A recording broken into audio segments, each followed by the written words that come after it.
Save the seizures.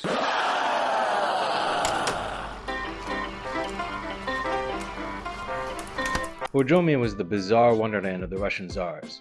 I say bizarre because if I was the supreme ruler of the Caucasus, then it really is a peculiar place to choose. It's certainly a beautiful place, but kind of in a second tier of beautiful places in a region that abounds in beautiful places. And the thing that's really made it famous, the springs, it's a far cry from something I'd spend 2 weeks in a large guard to get to and hang out at. But it became the local Romanov go-to vacation resort, and as such, what once was a military garrison town popped up palace after palace to cater to the affairs of the court and the hundreds of attendants and secretaries that would follow along. When I first went to Borjomi 10 years ago, I saw what appeared to be the ruins of a resort town. Something of a town post-collapse, mites and beetles hiding underneath the remains of what must have been a glorious Soviet getaway. But in the weirdness that was Soviet and Russian culture, it was all ruins of a strange children's kitsch, as though some factory in China were busy making slight alterations to Disney characters to make second-rate themed amusement park rides for developing countries. And though that's still very much the case now, back then it was even weirder. What with all the vines and vegetation that was then growing over everything, now it's only growing over half of everything. The parks are filled with falling apart buildings, old hotels, and past pioneer lodges, swimming pool projects that were never finished, half-planned dreams that were never even half realized. But around these crumbling concrete aberrations there is still life. A small bazaar of Chinese children's toys here, Russians having a faux Supra with rot wine there, some Saudis piling onto a jeep to ride the nature trail over there. Sometimes a new guest house sprouts some new life, like a hopeful seedling trying to break free through the shadowy undergrowth. I do find this kind of living ruin a bit charming, and it certainly is a quiet escape from the bustle and hubbub that Tbilisi can get to be. The town is snuggled in a valley in the low Lesser Caucasus, following the Mikvari River north and south, going up a gentle gorge along a rapid springs perpendicular to the river. There's a nice boardwalk that follows the river, with several bridges spanning the way. It forms the main artery of life for the town, where the locals wander and gather and live primarily. Most of the town's shops and amenities can be found here, as well as a growing number of guest houses. The gorge features a whitewater spring, as well as the premier boardwalk of the town. It was along here that tourism was originally oriented. Indeed, it's a cozy and beautiful stretch, almost a walk in the woods along a river, except for the woods on occasion being broken up by high-dollar hotels, palaces, and glamorous buildings that once were. Truly, at every turn, it's hard to tell if Borjomi is a town coming up or coming down. Borjomi was discovered, in much the same way white people discover things everywhere where people are already living, by the Russians in the 1810s. Indeed, Georgians have been living there since practically the dawn of time, but to be fair, the Ottomans had basically murdered or forced everyone out living in the valley, so perhaps discovered is an okay enough term. Russians, like Europeans anywhere during that time, were obsessed with the fad of curative waters. When Russians had finally annexed Georgia and gave the Ottomans a romping, the soldiers who were garrisoned there found some curative waters of their own. They set up some baths and had a party.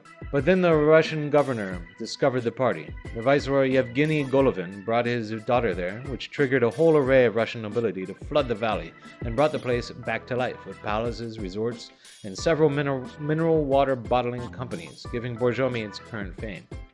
Because of the huge attention then brought on by the nobility, it became a destination of sorts for Russians. Many just wanted to get out of the cold, wintry hell that was, insert Russian city name here, and relocate to somewhere inhabitable and friendly, give or take an Ottoman or two. Some came with the military and decided to stay, having now a Georgian son or daughter. Whatever the case, it was quickly Russified, and by the turn of the 20th century, there ended up being more Russians than even Georgians. Even today, Borjomi is very much a Russian town. Russians still flock there, despite it being something of a forgotten paradise, enjoying the Chinese trinkets available in the rows of souvenir shops, and the broken, run-down amusement park left behind by the communist overlords of days past. The swings and ropes dangling in the wind as if still played on by the ghosts of an economic Chernobyl.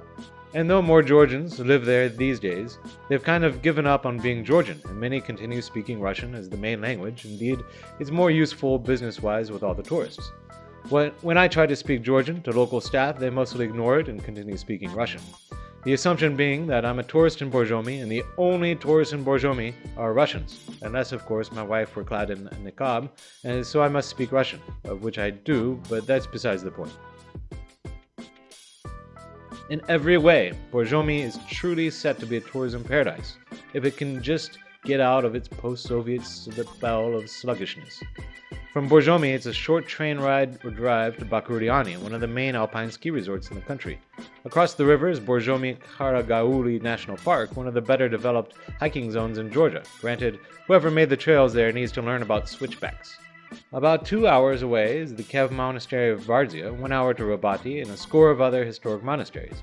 And all up and down the valley in which Borjomi sits, there's littered monastery and castle after monastery and castle. So why is it still so sleepy? I brought my guest there this last time around, and nothing was open before 10. Literally nothing. Which meant not even a coffee or croissant. If you're lucky, you might find a mobile coffee van lingering about in the morning mists. The restaurants, for the most part, are still focused on only serving the Georgian peasant food. That is, khachapuri and khinkali, neither of which are local to Borjomi, and each restaurant isn't that much different from the next. Price and atmosphere are really the only variations here. If you want faux fancy with white everything, then head to the rail station and stop at Richeuli or Metropoli. If you want faux folk, Old Borjomi is a good choice, probably the tastiest option, or Inca. Everything in town, though, seems left over from a previous age. A general feeling of malaise or waiting, hanging about town, gives you the constant feeling that something is going to happen, and then nothing ever does. Crowning the boardwalk in what once was a beautiful square and now is a beautiful parking lot, there's a long children's park, most of which I've described, that follows the river. There are some neat things, like a children's ropes course, not that it functions, and some bumper cars. There are a lot of things that don't operate anymore too, like a roller coaster, swimming pool, and whatever the heck the permanently under reconstruction building was. The main thing to see in the park is the statue of Prometheus, which sits at the base of a 20-meter waterfall. It's surprisingly easy to miss. However, as you walk along, you'll pass over a bridge, and then there will be a little seating area on the left. The statue is on the opposite side of the river. Past the developed park is the nature trail. It's a pleasant walk, except that you have to jump out of the way of the occasional 4x4. I'm not sure why Georgians seem to want to develop tourism around people who don't want to walk, but that's the thing, so better just get over it and stay on your toes. Also, near the entrance is the famed Borjomi Spring, where you can fill up your own non-carbonated Borjomi mineral water. For some reason, you're not allowed to bring 5-gallon jugs, but anything smaller is fine. You could even bring 5 1-gallon jugs if you wanted to. There's a nominal fee of 2 lari per person into the park. You can also ride the Soviet cable car up to another amusement park above the city, which has a Ferris wheel, some lookouts, a couple of cafes, a monastery, and a long walk along an auto road to come to the springs from above. I mentioned before the sorry state of the springs, but now they've renovated it. After about a 45-minute walk down the river, through the children's park and down the hiking trail, you'll find yourself at a modern swimming pool with changing rooms and fairly clean squat toilets. The entry is 5 lari a person, on top of the 2 lari you paid into the park itself. There's a little bar too, but prepare to pay exorbitant amounts of money for anything to drink. Don't expect hot water though. It's not a hot spring, but a mineral spring. Smells of sulfur, like the baths in Tbilisi, just not hot. The water is lukewarm at best. I actually think they should just install some water heaters and fake it. We went in autumn and it was barely enough to knock the chill off, so best time to partake in mineral water activities is in the summer.